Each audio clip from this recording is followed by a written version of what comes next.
Unacceptable Solutions, the truth about the combustible cladding crisis in Australia and what it means for property owners. Written and presented by Michael Tees.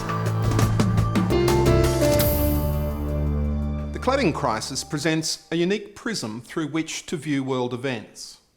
I argue that it has come about by the collision of three forces: globalisation, privatisation and urbanisation have created a vortex in which the pursuit of profit has defeated the right to safe shelter.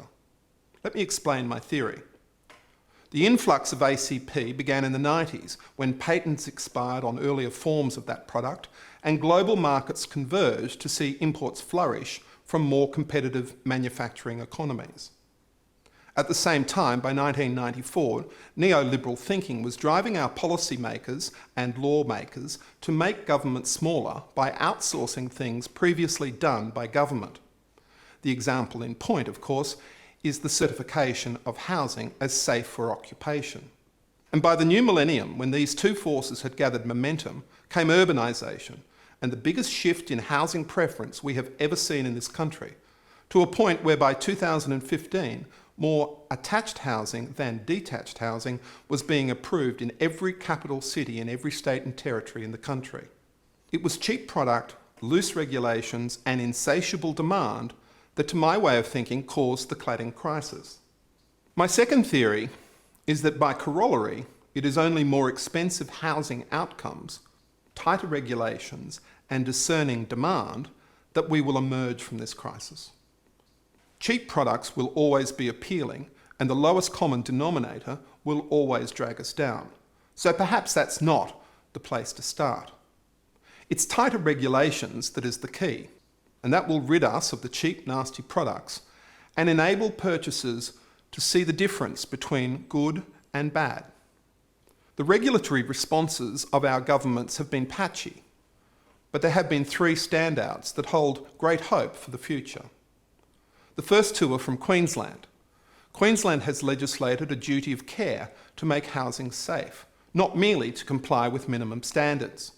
The second innovation there is supply chain certification of imported products.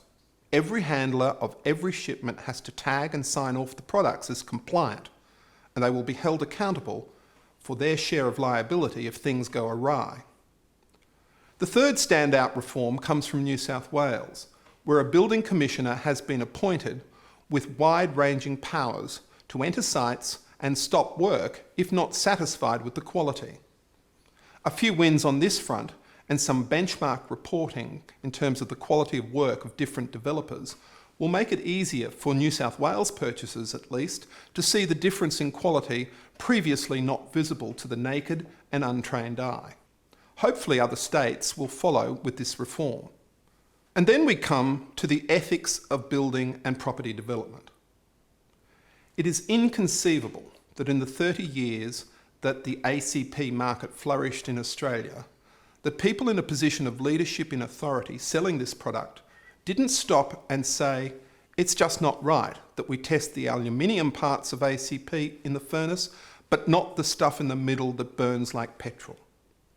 We need the captains of property industry, perhaps ones that come from publicly listed companies and subscribe to new ethical and socially responsible charters for corporate governance, to stand as one and say this was wrong and we won't let it happen again.